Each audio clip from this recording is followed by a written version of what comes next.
Hello and welcome to season 2 of A Yarn Story. Oh yeah, we should probably say that. You know, we've only been off for like a month and I've forgotten how to do all of this. I feel like it hasn't even been like a proper month either. I feel like it's been so short. Has been short.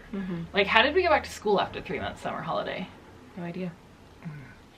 I mean, honestly too, comparing it to the British like summer holidays, I'm like, what? These kids do not get anything. No, they did not get enough time off. I loved a 3 month summer holiday. It's like, oh, godsend. Yes. Well, we're excited to be back with season 2. We've got lots of plans for season 2. It's going to be a busy one for us. Too busy, but that'll be good. Yeah, it will be good. Busy and fun. Yes, it's a fun busy. We have lots of like big stuff coming up. Yeah, too big. Yeah, so too big. Don't scare everybody. We are going to explode the shop. Yeah, we're breaking through a wall and we're like expanding. Yeah. Finally, things will be hanging from the ceiling. Yeah, we're totally joking. The shop's not going anywhere. Yeah. There's like car parks and entrances on either side of us, so we can't do that. We can't do anything. Just joking. It's like a listed building probably too.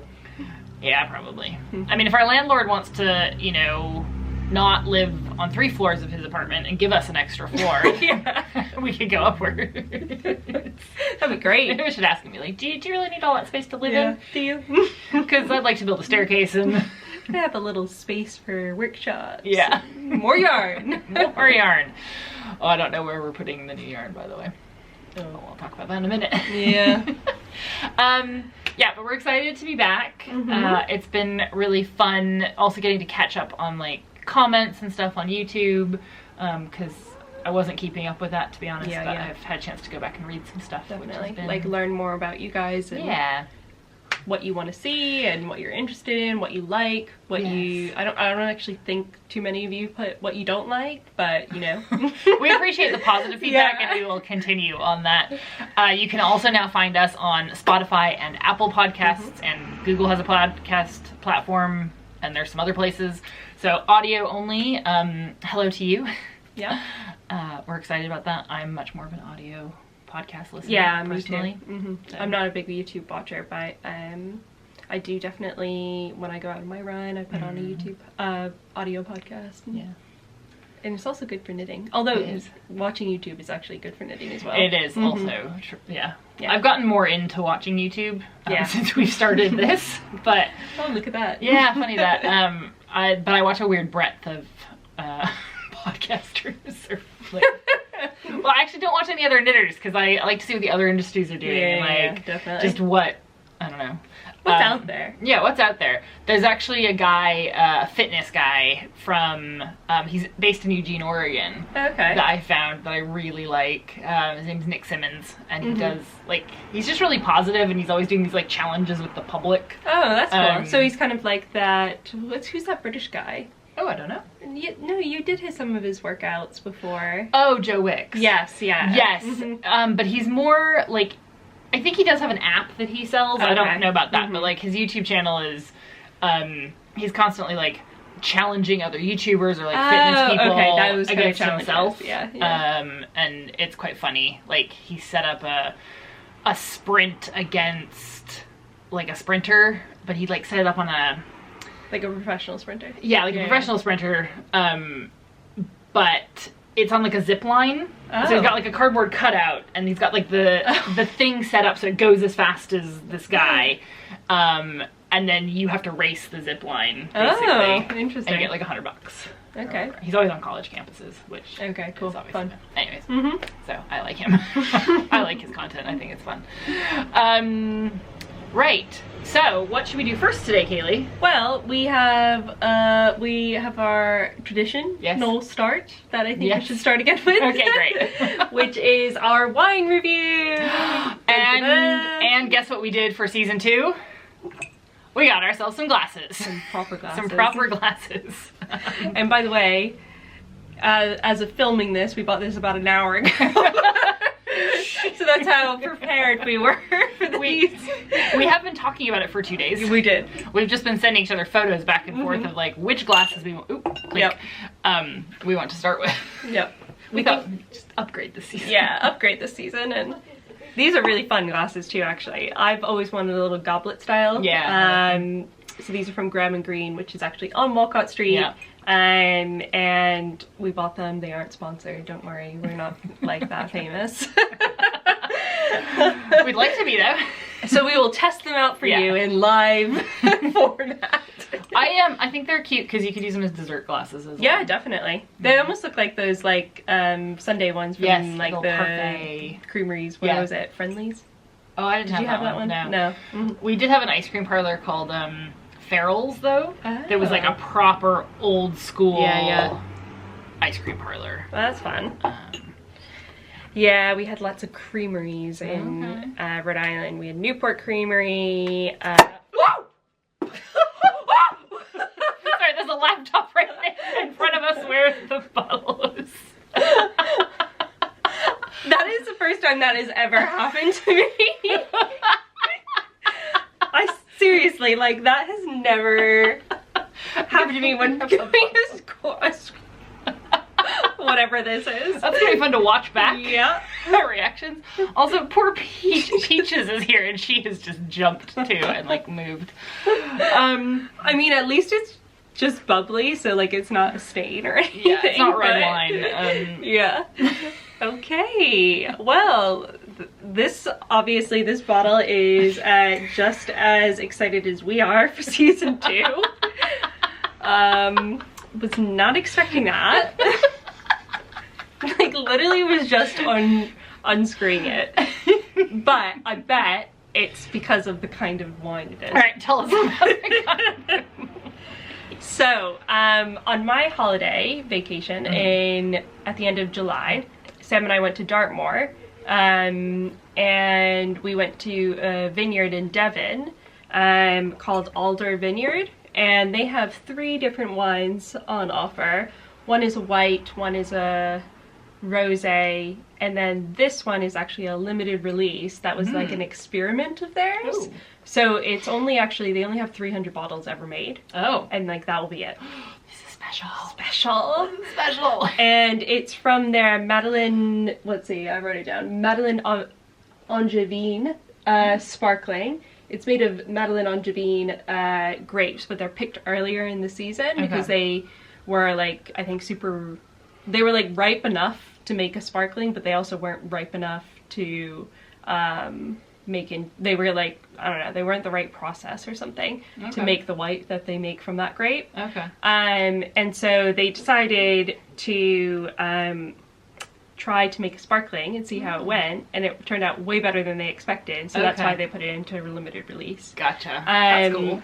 But it's supposed to be very crisp, and it's got, let's see, crisp apple and grapefruit notes. But it's what we really liked about this vineyard actually is it's completely family owned. So it basically came about because this family had land because they were farmers traditionally, and the grandson of the owners of the farm was like, I think he was working in like, I don't know, he was a builder, that's what it was. He was a builder, and his girlfriend, who's now his wife, was working in marketing, and they were both bored during lockdown, and they decided to start like trying to develop grapes or something, and see how it went, and it like turned out really well, and like now they're quit their jobs and they're doing this full time. And yeah, I think they started maybe a little bit before lockdown, but that's when I think they really like dedicated everything to it. But yeah, they're like a family business, and they were just so interesting to learn from. I'd highly recommend going on their tour if you're ever in Devon. Amazing. But yeah, so we really liked it. We had this on the day as well, and I loved it. And especially for like a British grown sparkling wine, I thought it was excellent. Great. I thought like they should keep doing this. They need to just focus on this. Do more. So the 300 bottles is not enough. Is what you're 300 bottles is not enough. I hope that they keep doing it. I hope it wasn't just a like mistake batch or anything like that they can somehow reproduce it with grapes going forward. But they also do a white from the same grape that's also very good. And then I actually really like their rosé, which is very different than typical rosés. It's a bit sweet, but also it's still dry. So it's fruity, really. But yeah. Cool. Well, I'm excited to try it. Yeah. Oh, actually, I should say the rosé, the thing that makes that unique is that it's a ronde grape, which is apparently one of the grapes that typically makes a lot of just reds, whereas they're using it to make a rosé because of the climate, I think it is. It doesn't get maybe as juicy enough to make a full-bodied red. I mean, we definitely have a different climate than where you typically see grapes grown. Yeah, but their rosé is completely 100% this ronde grape, so it's actually a grape that typically makes reds, but they're using it to make a rosé. I definitely want to try that. Yeah. Then. Okay. I have a bottle of that too. Great. Not with us. Well, no. I think one but bottle. In the future. In the future. I think one bottle is enough for our first episode back. So let's see how it goes. I mean, I think it's pretty fizzy considering that entrance. Yes, for sure. There we go. That's too funny. These glasses. I mean, they are making me look fancy. I know, I like it. Okay. Well, cheers to season 2. Cheers to season 2.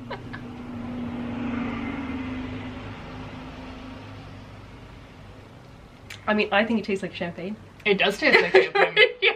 That is delightful. Isn't it? I mean, we know that English wine is becoming like way better as like climate change is happening. Yeah. Yeah, 300 bottles is not enough of that. No. So I bought 3. Okay. So I bought, what is that? 1%? 10%? You bought 1% of the bottles. 1% of the bottles available. Like, I'd like to go buy 1% of the bottles. Yeah. Really nice. I think I did just look online before we got on here, and I think they still have it on their website. Okay. Great, so we will definitely put a link to them in the show notes, like after I buy 1%. Yeah. Then you guys can have some too. It's really nice. It is. Really nice. It does taste like like it really does taste like a good champagne. It does. It's not like a Prosecco. No, I was just gonna say, it's not like a Prosecco. It's more dry than a Prosecco. It's like a proper brute. And it's got something there, like, definitely crisp, appley, I get that, but there's also like this little, like, kind of taste there too, that I can't really describe. It's like a meatier taste or something. Like a little bit of earthiness. Yeah. Like just a touch, like just a touch. Something that's like grounding it. Yeah. Yeah, that's a good way to put it. Yeah. But yeah, so I really liked that. It was great. I mean, as soon as I tasted it, I was like, I need to buy a bottle of that to talk about on the show, and Carmen's gonna love it. Yeah, Kayleigh did text me and was like, I have our bottle for the first episode back. I was like, great. Speaking of wines, so part of my summer break, I was in Atlanta. And we went out to dinner, and they had some Oregon wines on the menu. Lucky girl. I had a really lovely rosé glass. Nice. And I was like, Oregon? Honestly, like, before I even met Carmen, my favorite Pinot Noir is from Oregon, Willamette Valley. Yeah. Yeah. Oh, how do you say it? Willamette? Willamette? That's so Willamette. cute. Tell me. It's Willamette. Willamette? No, it's not. Yes, it is. It's the Willamette Valley. I feel like that's gonna be our like little screenshot of this episode of me going, what? Oh, I don't know. I think both of us jumping back and screaming a bottle open is pretty good contenders. We've got some good contenders here. Yeah.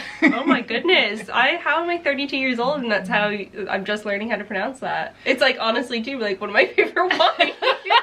That's just what East Coasters call it. Willamette. Willamette. Yeah, no. How do you pronounce it again? Willamette. Willamette. That sounds wrong. It's definitely not. It's where I grew up. Like, it may be where you grew up, but it's wrong. Oh, it's like, I mean, I know also East Coasters call it Oregon. Yeah, we do. I don't know. It's also not how we pronounce it. We call it Oregon. Yeah, but yeah, I've noticed now when my mom says it, I'm like, oh, yeah, that is how I used to say it. Yeah. But the West Coasters and Oregonians particularly call it Oregon. And we get really irritated by Oregon. Yeah, definitely. I mean, I do less so now, but like as a kid, it was one of those like, that's not what my state is called. Well, do you call it oregano? Or do you call it oregano? I call it oregano. So why do you not call it oregano? That's stupid. That's silly. Oh, this is really nice. Yeah. Anyway. Okay, well, okay, so you were in Dartmoor. And this is in Devon? Yeah, so I think part of Dartmoor is technically in Devon. Because Dartmoor is like a park rather than a national park rather than a county. Oh, is it not a county? No. Yeah, my UK geography is a bit So it's like Devon-y, and I think maybe a bit of it goes into Dorset. Okay. But actually it might all be in Devon. Okay. But yeah, it was beautiful. It was like super Dartmoor-y. So like Dartmoor famously is like Hound of the Baskervilles, Sherlock Holmes, very supposed to be like eerie. And there's also we were staying in Princetown, and that's where the prison is. The big old like prison that was constructed for the purpose of holding American and French prisoners of war. Oh. So I was like, all right. Interesting. I feel very at home here. Like, viva la revolution. Yeah, so that was interesting. We went to the prison museum, and I found it's the worst sorry, I shouldn't say this. It was very interesting, and they have so much information and documents there. Okay. It was the worst laid out museum I've ever been in. Interesting. But it was only £4 to enter. So I love that. And it was clearly done by volunteers, and also too, some of the cool stuff was that you got to see some of the rehabilitation programs that they have for prisoners, of like teaching them arts and crafts, but also like how to make stuff, and like giving them skills to be able to like bring those into the world. But because we were so close to the prison, I think it's really funny is that we ended up spending about like 2 days worth of like the vacation, well, by my own instigation, talking about prison abolition. A delightful holiday conversation. Yes. And I mean, I'm the only prison abolitionist in the whole family. So it was me being like, I'm a prison abolitionist, let me tell you why prisons are wrong, which is not a popular thing. No. I'm sure many of you who are viewing it are not prison abolitionists, and that's fine. Fine. But it was a really fun conversation. Everybody wants to go on vacation with Kayleigh now. Yeah, exactly. Because that sounds like a hoot. Yeah. It's very on brand for Kayleigh, like, It really is. Love to make everybody miserable. Love to talk about the hard-hitting questions. But it was really fun to talk about, and I think that's actually one of the most important things for me, is being able to talk about difficult things, for sure, complex questions with people who disagree. And at the end of the day, you still go and have 2 bottles of wine with each other and play ping pong and have a lovely vacation as well. Absolutely. Which we did. I mean, you and I agree on that wholeheartedly. And, we're really happy to have any conversation anybody wants to have with us. Definitely. And I, for the most part, also believe that most people want the same outcome. Definitely. Of things. Just very different viewpoints of how to get there. Definitely. Yeah. So... And it's worth like talking about and exploring those questions together. I mean, that's the only way we make progress, is by looking at all the possibilities out there. So absolutely. I mean, I get my mind changed. Yeah, me too. Definitely. And I wouldn't be where I wouldn't be like, if you talk to 18-year-old Kayleigh about prison abolition, she'd be like, "Are you freaking crazy?" Like, I don't know. I get here by talking to people who have different viewpoints. Yeah, absolutely. It's and I'm also too like, in any conversation I want to have, I want to know why somebody thinks that. Yeah. Because I think they have good reasons for thinking the thing that they do. Yeah. Like, I don't think people are crazy. I don't think they're stupid. I don't think Yeah. that. I think they have reasons for why they think things. Just like I have reasons for why I think things. Absolutely. And so if we disagree, that's actually like a really interesting thing. I mean, you wouldn't have talked about it for 2 days had everybody been like, yeah, Kayleigh, you make a good point. Yeah, exactly. What would you have talked about for 2 days? Right, exactly. And I think they learned something interesting too about what they thought as well as like what I thought, and you know, both of us came away from that conversation at a different point than where we were at the start, and I think that's really important. Absolutely. And I think that's too like one of the biggest things about like having trusting, open relationships with people that you care about. Like we talked about this a lot about like that's what's cool about knitting is like you are in an intimate space with people where you get to learn lots of things about each other, but you also come from such different backgrounds that, you know, the space is what gives you the feeling like you can actually say what you think and be exposed to those different views, and you do it in a safe place where people aren't going to rip your head off because we all want to knit together. Yep, absolutely. Like, we don't want it to be awkward next time we come knit. Like, come on, knitting is supremacy. Yes. So, yeah, it's good. Yeah.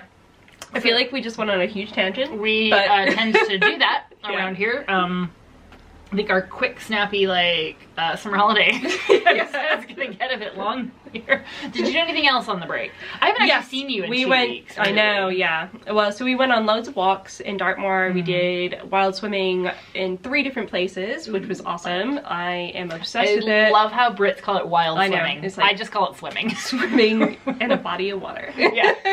Just swimming. Just swimming.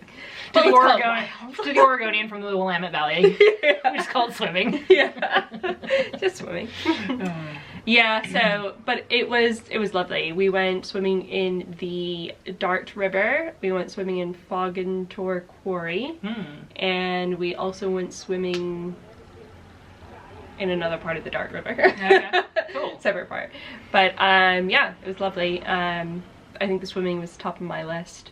And then all of the food that we ate and the beautiful scenery. It was really like misty and foggy and a lot of days, and it was like typical British weather, but like those extremes where it starts off really sunny and then it like pours it down for 2 hours and then it's sunny again and then it's misty and then it's like snowing and then you're like, what? Okay, you didn't really have snow, did you? No, we didn't. Okay. Although we had like pretty heavy foggy mist. Like you could cut through it with a butter knife. And I always think of, I feel like this is just a me thing, but maybe somebody will like relate to this. There was an episode of Scooby-Doo where he was on a steamboat and it was really foggy and he took out a knife and he cut a donut and then he started eating it. I have to remember that so episode. Every time it's like super foggy, I always think of that episode of Scooby-Doo. I'm like, oh, I could cut out a donut and eat it.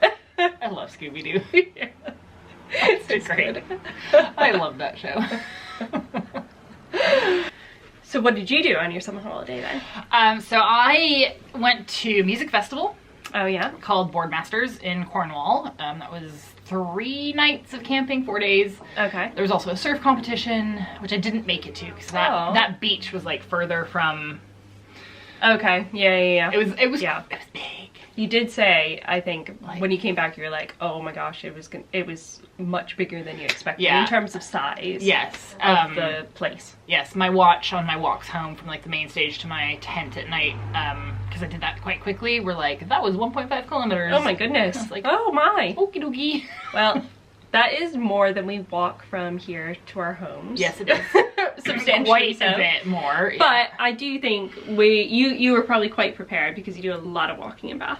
Yeah, that was not an issue. I think there wasn't a lot of shade, so okay, yeah, because it's like a big field. Yeah, probably, it's a big. Right? It's on a cliff. Oh so wow! There's 3 or 4 stages that basically had like an ocean view. They were just my goodness, that's really gorgeous. Amazing.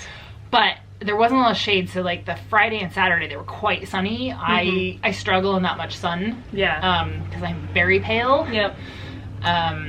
You're so a white girl just like me. I am, and I've had skin cancer before, so I don't like. I like to be quite careful.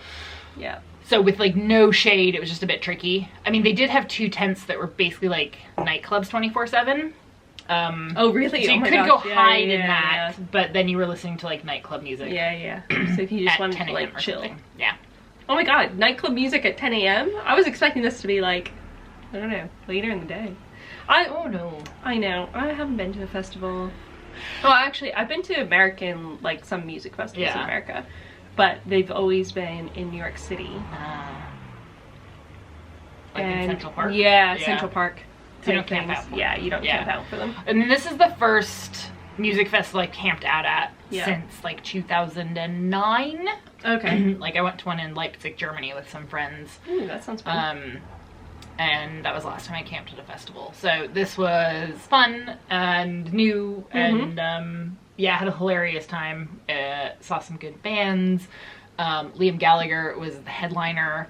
And that, really? I didn't that was quite funny because I had seen Oasis at the Leipzig festival. Oh, right. Yes, you told me that. And that was the last time they ever played. They broke up officially like right after that.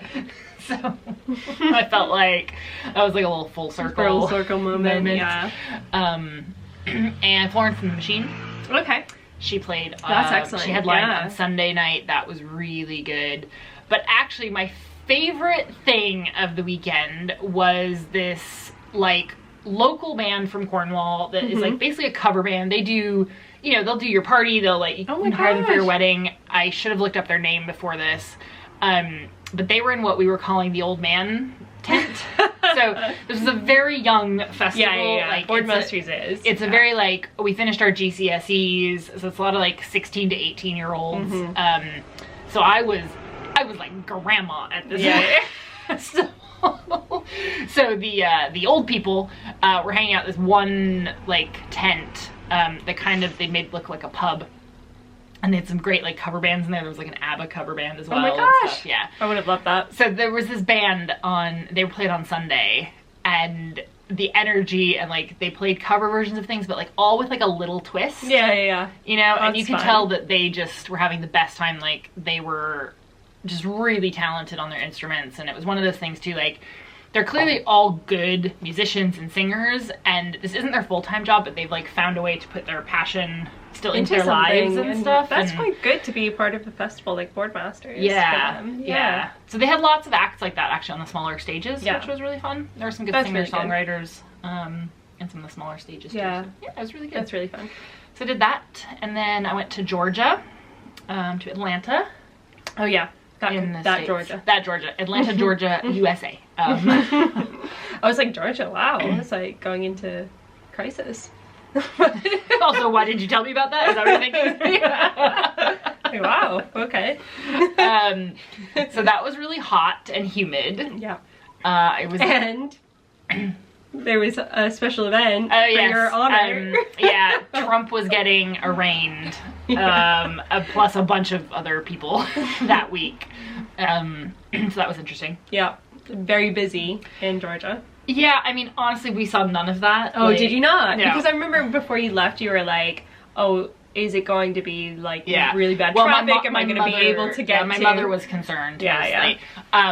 I'd only been to Atlanta once before, and I had forgotten how big of a city it is. It's big, isn't it? Big city.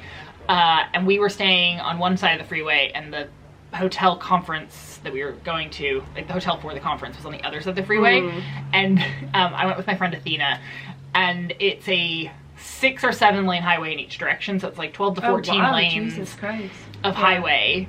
And she's like, I've never seen anything like that before. And it was packed, like 24/7, basically. Oh, worst highway kind of situation. City, but that was really fun. I was there for a business coaching certification program I've been participating in. I haven't talked a lot about, but I know we will talk about it. We will talk about it. I've got sort of plans for it. Good. It's honestly been like, I haven't participated in it at all, but like Carmen's told me a lot about it, and been on the kind of fringes of things, and it sounds really interesting, especially really important for women entrepreneurs, people of color. You know, it talks a lot about how to.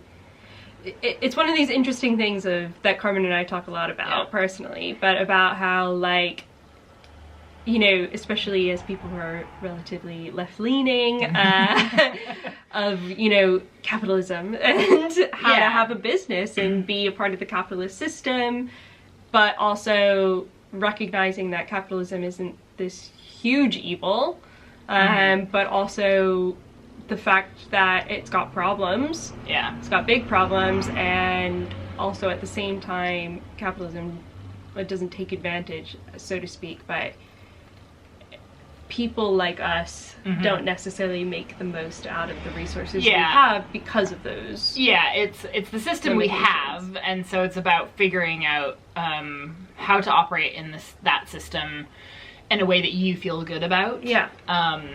Because we're not going to change the system. No single one of us is. No. And also, and one of the things, Rachel Rogers is the it's her company. It's called Hello 7. And she's written a book called We Should All Be Millionaires, which I highly recommend as a read if you are interested in entrepreneurship or women in business at all. One of the things she talks a lot about is that, you know, you need money to support the things that are important to you. Yeah. And that drives choices in politics, in charities, in just consumer products. Yeah. And I've definitely I've learned a lot this year, a lot. Definitely. So, and I think one of the really big important things to me is that, you know, you can use wealth in a way to create a society and a way that you want to live with other people. Yeah. And that's really important to invest in, because if we want our societies to be different, then investment needs to come from somewhere. Yeah. You know, there's, like you said, most of us want the same things. It's just about how do we get there. Yeah, and there's also a lot of statistics and research that actually women spend their money differently and support their communities in a very different way when they have money to spend on those things. So yeah, the world looks a bit different when women are earning the money that they deserve to earn. Definitely. And that is on the table, you know, definitely. To be earned. So, and I think it's actually this really interesting thing. I feel like we'll talk about this later. We should have a whole episode on it. Yeah, probably should. About, you know, this wasn't on our agenda today. yeah, it wasn't at all. But one of the things that I studied a lot in my PhD was looking at how gender affects virtue and vice, especially within morality structures, and how women are held to different moral standards than men are traditionally. And we see that changing in our societies now, of women are becoming more equal, they're having more power and also experiencing more equity, but also there is the same thing of this kind of felt pressure to be a good woman means to be a superwoman. Yeah. You know, lots of my mom and, you know, people of her generation in the 90s were we have to do it all. We have to be the CEO of a company as well as have 3 kids and make them perfect lunches. Yeah, and be the PTA. Yeah, exactly. And that is unsustainable and unrealistic. And now we're negotiating those norms today, but at the same time, those feelings of we've somehow failed if we aren't doing it all is still a really big part of how each of us experiences being a woman in the world, and is something that we each have to come to grips with. And I think that's something that, from what I know about Rachel, she does excellently. Yeah, she talks about that a lot. Yeah, a lot. You know, how to get over or move, not get over, but move through the guilt that a lot of people feel, especially if you have kids and a family and this, that, and the other. And you know, the things that you need to outsource, and that it's okay to you need help. If you're building a business, you cannot do it on your own, and you need help in different forms. So whether that's domestic help and getting a cleaner or a meal service. The Americans love a laundry service, I've decided. They all have a laundry service, and I'm I don't think we have quite as many of those. It doesn't, I don't think it's as common. Never heard of a laundry service. Oh, yeah. I mean, I have heard of a laundry service from my grandparents. Okay. Yeah. But my mom doesn't do a laundry No, it's service. like one of the main things that shocks us. She's like, Oh get my your, gosh. like a laundry service. I'm like, okay. I'm really precious about my clothes, so that's like one where I'm like, eh. She's also like, get someone to walk your dog. I'm like, no. No. That is me time. Like, that is me time. No. Like, I'll outsource some other things. But, you know, stuff like that is talked about a lot. And, like, you cannot be Superwoman. And I think when you try to be, you're very unhappy. Yeah, because it isn't sustainable. It's very stressful. It's really stressful. And I think the guilt is a really interesting thing there, though, of like, you know, even if you are somebody who says like, no, I don't want those standards, you still feel them. Yeah. And that's really important to like recognize and name, and I think she does a great job of that. She really does. But also I think it's like an important thing for, you know, you and us as a business is that, you know, we care, like, as all of you know, we care so much about our community and about, you know, creating a welcoming environment where people can find the thing that they want to knit, but also like the thing that expresses who they are, and also can do that in a really welcoming space. But the thing is that we're also a business, and like, how do you balance those two things that in the knitting community sometimes feels like you're either one or the other, when really you're both, and all of us are both, and we need to be really open and transparent about that. But also, like, you can do both, and it's not a compromise, it's how you want to spend that money. It's like, we are bringing in money to create a community, to create an environment, to create something that we want to be a part of, and invest in that and nurture it through that. But also at the same time, there is the thing of, you have employees. You have you have your own bills to pay. Yeah, you have bills to pay, and you know, all of our suppliers have the same thing. Like, you know, and we work with small suppliers who are doing good things for their teams and the environment. You know, we look at the ethics of how the wool is sourced. We, you know, we're big on looking at, you know, how people are paying their teams and whatnot, because there's no point in running this business if we can't feed ourselves with it. And I don't just mean like me, I mean like the entire team, and like, you know, and if the entire team is too, like, if you're like, there's no point of running this business if the way to run the business is to exploit people who are less well paid in different countries to make it the case that we can live the way that we want to live in our first world country. Like, that's something that's really important to you and all the brands that we carry. And, you know, I feel like that can sound really salesy, but at the same time, like, it's true. Like, we look into that when we, you know, I remember when I first started working here, when we brought in Knitting for Olive. That was a really important thing that we looked into, of what their ethics were, how they started, what their story was, what their mission was, what they wanted to develop as a brand, in order for it to be a part of our, like, something that we wanted to, like, bring into our shop and be a part of.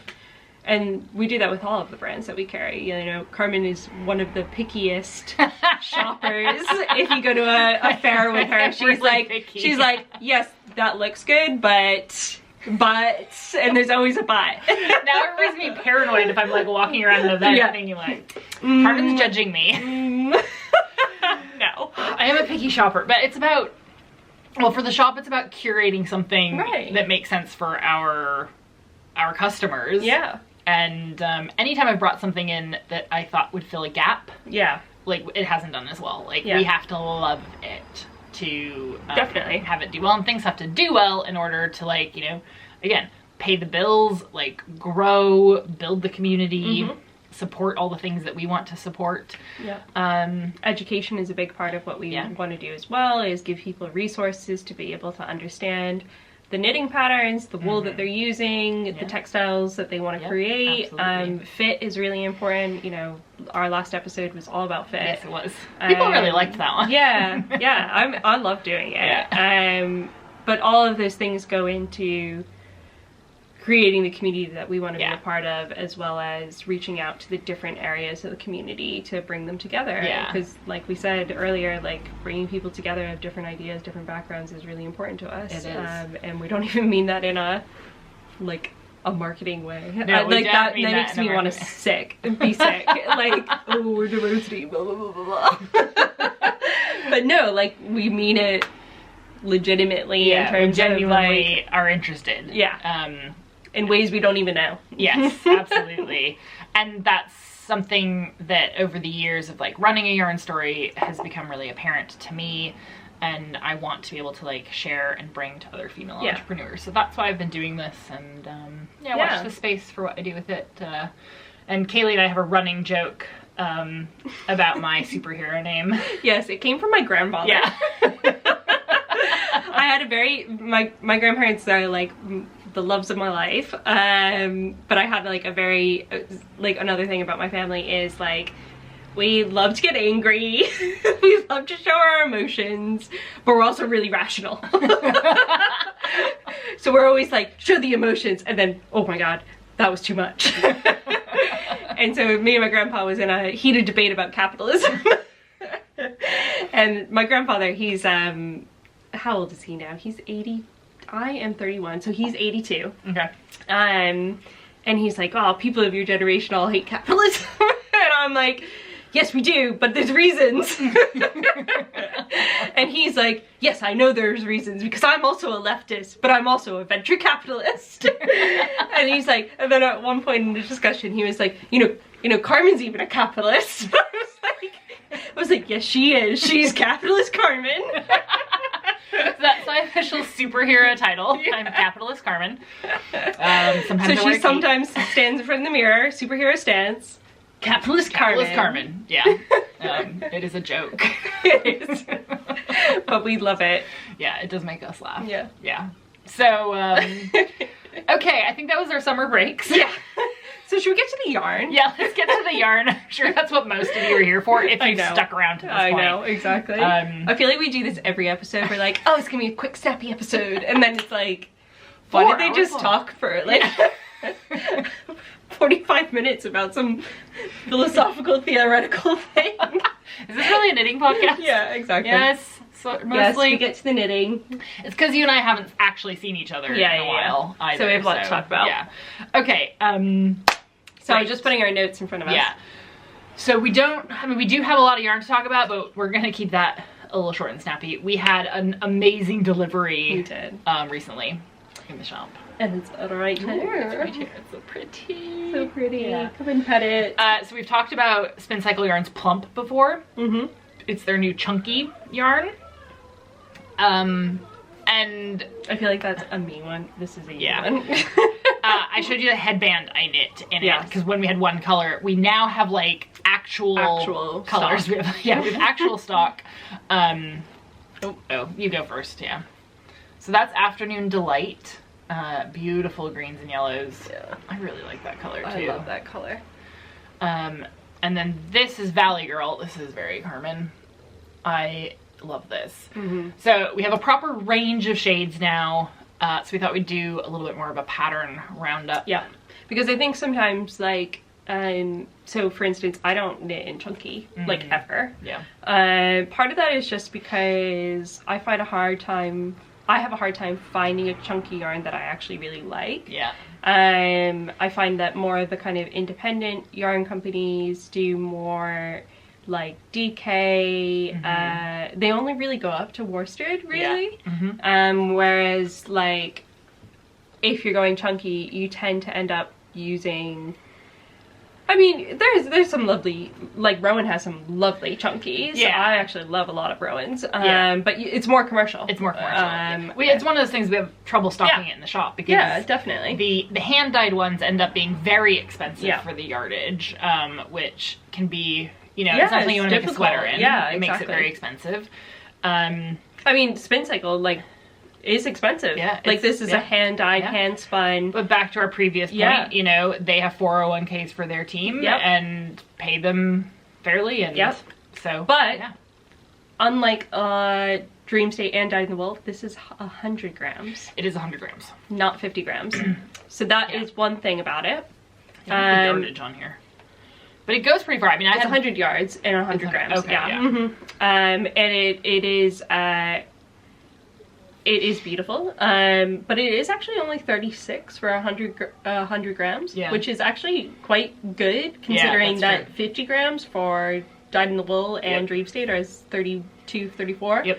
That's a good point. So like you're getting a good deal with this, considering that it is hand dyed, hand spun, or not hand spun, but spun in house. Yes. Yeah. Yeah.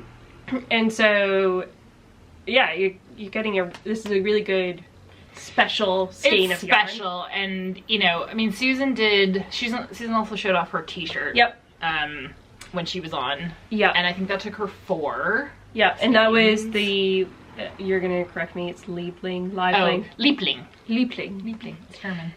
The Liebling sweater, but it's she has a long sleeve version and a short sleeve version, and there's a crew neck and a turtleneck version. Yeah. But it's all one pattern, so you get both. Yeah. In that pattern, and it's by Camilla Vaad. Yeah. So if you want to do a garment, recommend that. Yep, definitely. I mean, I don't think you need a long sleeve in this, like, because you do a short sleeve or a vest, and then you put like a tight, exactly, definitely t-shirt underneath it, like or a chunky, blouse. especially in Britain, is going to be warm. It's gonna be very warm. So this is accessories, a vest, a Actually, have you also been advertised the Toast vest on Instagram? Yes, I have. There's a shop here called Toast, if you're not familiar with it, and they have a vest that they are advertising, and I think it's made with like scraps of yarn. Oh, really? Yeah. Yes, it is actually. Yeah, and it looks like it could be a Spincycle hand knit. Yeah. Because they're using scraps of yarn, and it keeps getting advertised to me. Yeah. So I'm just gonna. Yep, I get Toast all the time. Yeah. Good place to shop. It is a good place to shop. But so we thought we'd talk about a few options. So the garment would be the Liebling sweater. I want to say Liebling. I don't know why. I even know correct. It's Lieb. Yeah. I'm like, I even know that, like, have some more anyway, bubbles. Yep, so that would be like a garment one, and then I have 2 hats and a scarf. So the hat that Spincycle launched with this yarn was double plump hat, I think. I just wrote double plump, but it's by I don't even know if I wrote that right. Maral, Mokri. Did you put it on your computer? No. Oh. Okay, then never mind. Yep. By Maral Mokri. I'm Correct terrible. Yeah, I'm sure we're wrong. Yep. Yep. But yeah, that's a cute hat. Oh yeah, we put photos up, so yes, it's over there somewhere. But it's 2 skeins of plump, but you use it as brioche style. Brioche hat, yeah, so nice. I think I'm gonna take this and make more headbands for Christmas presents, because those took me no time. I think it's super cute. So you've done the headband? Done the headband. I got 3 out of a skein, and one of them was way too big, so I need to rip that back. Oh, okay. And there was yarn left over. I might get 4. Like, I'll probably get a kid's headband. And Carmen doesn't have like. She doesn't have a giant head. Okay, I was gonna say you don't have the giant head, but no, apparently I have a 23-inch head. I have a tiny head. No. I have a 19-inch head. Yeah. See, mine's so big. Like, technically, when I made one of my first hats. Was it a kid's hat? Well, when I made my first hat as an adult, I'd made hats when I was a kid as well. But when I got to adult age and I tried to make an adult hat, it ended up being a kid's hat, and I didn't realize it. But it still fit me. So. I see, my first hats were far too small. Yeah. And then I took a class with Woolly Wormhead, and she... Oh, yeah. She's great for the hats, yeah. She does so many hats, and, like, she was going around the room going, yours is 20, yours is 21, you have a big head, yours is 23, and she was totally dead on. It was hilarious. Whereas I got this little tiny... Yeah. What does Sam call me? My little pinhead is what he calls it. But he is called the same. Me and Sam have the pinniest heads. I got a giant noggin. Yeah. Oh well. Right, so headbands, hats. So we have another hat. Which I'll just drink mine and get it out of the way of your laptop. That's cute. Yes, isn't it cute? I thought this would be really cute. So, for instance... So this is one of my favorite. I have wanted to use this yarn since I have known of a yarn story. And so it's Ginger Twist, and it's the Flumps Chunky, hand dyed again. beautiful, beautiful hand dyed. And it's like, this is the thing, we don't carry that much chunky. We carry the plump and the flumps.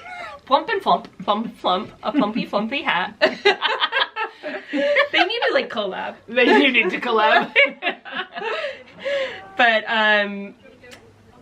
the plump and the flumps is our hand dyes. Yes. And then we have the chunky, we have Tundra, which is commercially dyed. Yep. And I think that's and it. make. Oh, and no, that's super. Is that super chunky? Yeah. Okay, never mind. That's what we have. So at that's the a super moment, chunky. yeah. And then, oh no, we do have Malabrigo. Oh yeah, Malabrigo. Malabrigo chunky, which is also commercially dyed. So we got 2 and 2. Well, commercial Malabrigo is one of those like Weird large ones. scale hand dyes. Yeah, yeah. They're like baths, aren't they? Yeah. Yeah. They're like giant bats. Yeah. So, but anyway, so that would be my choice. So this is the Afternoon Delight and the oh my goodness. Gorblimey. Gorblimey. Gorblimey. Gorblimey? I need the that one one you paired with this. So, I got this pairing, and this is Rosebud with Valley Girl. I'm guessing we don't have any more Brighter Than Barbie on the shelf. Well, that might not go with Valley Girl. No, we did have, we don't actually have it on the shelf. Yeah. That's why I didn't So there's a very bright pink called Brighter Than Barbie that Jess dyes. We'll definitely get that back in. Definitely. That might also go well. Yeah. So we have some others as well, of color combos, but before we do that, I am actually going to talk about the other pattern. Did we mention the name of this? The Mountain Peaks Beanie. Yes. Is Oh yeah. what we're talking about. That was bad. By Cate Savard. Savard, yeah. But I have 2 others, Okay. and this, I mean, any of these 4 could go with any of these, but you were obsessed with this. I am obsessed with this. Yeah. This is great. This is so Anna too. This is very Anna. Anna will be like, oh man, I'm gonna have to knit that too. Yeah. That's what she's gonna say. So this is called Alston by Martin Story. Ooh, a yarn story, Martin Story. Collaboration there. But this is a lovely cowl neck, long cowl neck scarf. And it's got this lovely leopard print on it. And it's, yeah, I think I would do the Spincycle and leopard print and then the mane in the back. So the photograph on Ravelry is like very classic leopard print sort of browns. Yeah. We're thinking about jazzing it up. So I've got, let's make it funky. So I've got Midsummer, and I have one of our favorite chunkies, which is by the Fiber Company, and it's Tundra, and this is the color Boreal. Good combo. I really love that combo together. I think you could also do it with one of the lighter blues in the collection as well. But I really like these 2 together. Also too, the Tundra has got a lot of alpaca in it. It does. So what is it? It's alpaca, merino, and silk. So it's so soft. 60% alpaca. Yeah. Yeah, so it's gorgeous. And 109 meters. Yeah.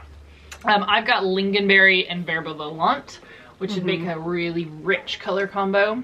I love that. Lingonberry is one of your favorites, isn't it? I do love Lingonberry. That's very pretty. I also really like their red, though. We don't really have a plump that would go with the red, but their Bearberry. Yeah. Yeah. Very nice. Yeah.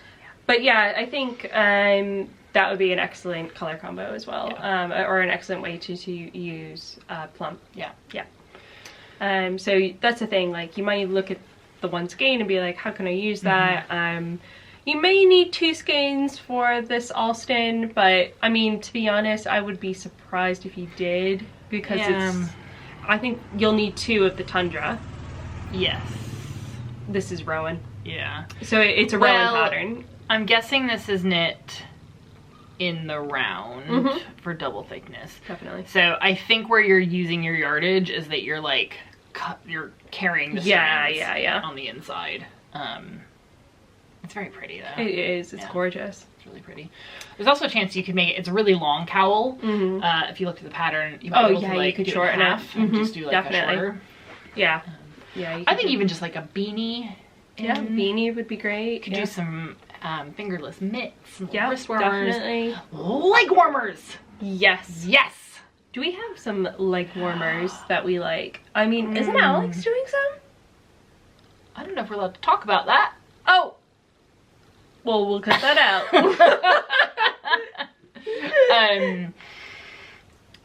I bet there's some chunky leg warmers out there. Yeah, I bet. I want chunky leg warmers now. Me too. I have a couple pairs. You know who has like some really good leg warmers? Peaches. She does. Peaches does have good leg warmers that Amanda knit her last year so that she matched the greeting card that our friend Jake drew of Peaches. Coming again this Christmas, don't you worry if you missed it. Yep. She is very fashionable. She loves them. I mean, Peaches is the perfect dog for knitwear. She is. To be honest. She loves her sweaters. She does. I actually really need to knit her sweater because she mostly wears like a fleece to daycare so that she's not so soaking wet and muddy when she gets home. But I think that this year she deserves a hand knit. A Walcot. A Walcot. I think she's gonna get some Origin. Yeah. Yeah. I think Origin would be good. Possibly with some of the new yarn. Ooh. So. Yes. So, actually. Not officially announcing anything here, but a little taster. I mean, we've teased it on Instagram a little bit. Yeah. I'm sure. I love the teasing too. My God, that was a sexy photo. Wasn't it sexy? It was. I was like, it was sexy. It was very sexy. I was like, geez, what are you guys releasing? That's exactly what we want you to think. Yes. So yes. Walcot Yarns, which is the sister brand of A Yarn Story. Well, you can't actually see it, but Origin. Actually, I can't lift my arm up because I've been back in the gym. There you go. My favorite color. No, my actual favorite color is over there, which I still haven't did anything in. Which I like forced Carmen to actually make, and I still haven't knit anything in it. But you know, I did see from a customer last week though they knit using High Desert and Dream State for a what's it called, Easy Beat. It looks amazing, and I was like, oh, Kayleigh, be so jealous. Yes. I wonder if it's one of the customers that I helped with that because I like forced it on everybody because I haven't been able to knit it yet. Yes, so Walcot Yarns has collaborated with Les Garçons, our very good friends Max and Vincent, on something new. Yeah, new and... No, we can't talk about, I can't say, it is a yarn. I can tell you that. I can tell you it's a yarn. It's a yarn and there's a sexy photo of it. There's a sexy photo of it on Instagram. It is going to be released on September 8th worldwide. So it'll be available in lots of places. It will be available in lots of places, including the shop and online and such. And yeah, we'll talk a lot more about it in the next episode, but definitely, and what it takes to bring a yarn to a shop. Yep. Because this has been almost a year in the making. Yeah, definitely. Yeah. It's been a long time in the making, and you guys have collaborated on other things before, so I feel like even though this has been a year in the making, it's really been a brainchild, even definitely. Longer than that. Yeah. So, I'm excited. Yeah. We may even have a little interview. We might have a little, we got things planned for this season, that's for sure. And we're definitely taking it on the road. Yes. I know. So actually, that is one thing that we haven't talked about. What haven't we talked about? So one of those things that brings us to, since we're going on the road, is Rhinebeck. Yay! It's like 50 days away or something. I know, it's crazy. It's going to be here sooner than we actually know it. I have so much to do. I have so much to do. I wanted to knit like 3 or 4 sweaters before Rhinebeck. Like I haven't even cast on my tessellated vest. Me neither. Yeah. Which is a priority, but I also have finished one of my Rhinebeck sweaters. Yay! Yep. So here it is. It's in the shop, ready to go. Yay! That's tag. There we go. Oh, it's so soft. So pretty. Yep. I love like people be like, oh, didn't expect that for a Kayleigh thing. But I love the color on me. So good. It is a very unexpected. Yeah. It's actually too, it's like not actually pulling out the colors. No, it's way better well. in person than looking on camera. It's because it's so pale. But, I mean, maybe you can get... It's amazing. It looks fantastic. I mean, you've got this like bright purple lavender with like a neon pastel for the tiger stripes. It's more neon in person than it looks on camera, definitely. And I haven't seen it on you yet. No, I love it. We'll photograph so I'm a 36 upper bust and a 38 full bust. And that's basically like the exact pattern measurements, but it is pretty much fitted. So it's a fitted pattern rather than oversized or anything. So that's how it fits on me, is it's completely fitted. There's not much ease. So it's not, but there is ease in the torso. So not much ease in the shoulders or the arms. So that's fitted, nicely. But it hangs nicely. Yeah, exactly. Okay, while Kayleigh's putting that on, I will show you my whip of Fierce. I have made progress, not as much as I would like. And I have a quite different color combo than Kayleigh has. So I have the Fireweed as my main color, so it's like a lovely purpley pink color. And then I've gone dark for my tiger stripes, and that is Dream World, which is like teals and reds and blues. And I'll get there. I will be done before Rhinebeck, don't you worry. Yeah. That looks great. So there you go. Yeah. Yeah, I mean, it's like very fitted. Which is what you would. But it's not super tight. I do think you're gonna have to mention the thing around your waist. Oh, yes. Look at this sexy thing. That is what the tiger stripes make you do. Yeah, exactly. But I also realized that I didn't actually do it up properly. Okay. Look at that. Yeah. Look at that beauty. I know the podcast listeners are probably like, what are you talking about? What is she showing off? I am showing off this beautiful, what we would call it. We would call it, well, Americans would call it a fanny pack. Fanny pack. Bum bag. A bum bag. A bum bag. Because fanny is a bit too rude. Yeah. So it's a leather bum bag from Hide and Hammer, from our friend New. And I'm super jealous because my head was elsewhere last week and I missed the release of it, and Kayleigh was on it and ordered one. I was like, it was so funny. On Thursday at lunch, I logged onto Instagram and New had posted, we have a few of these as a special like soft launch of this, and I was like, I'm buying it now. Well, I saw it as I walked in here and I was like, how did I not, what? I missed it. Anyways, I ordered one right before we started filming.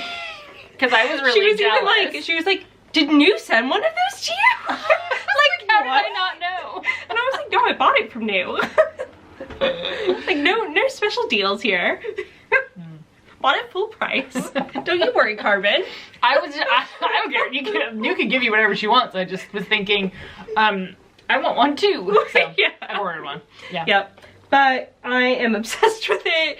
As soon as New had them, like, was teasing it on Instagram, I was like, yep, take my money. Take it all. Take it all. I'm really hoping she does more colors, because I can definitely see getting it more colors. Yeah, definitely.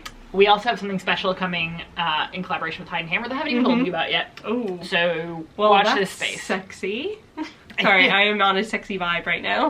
It is sexy. Okay, good. I think it's the bubbles. Because they are sexy bubbles. I'm not gonna lie.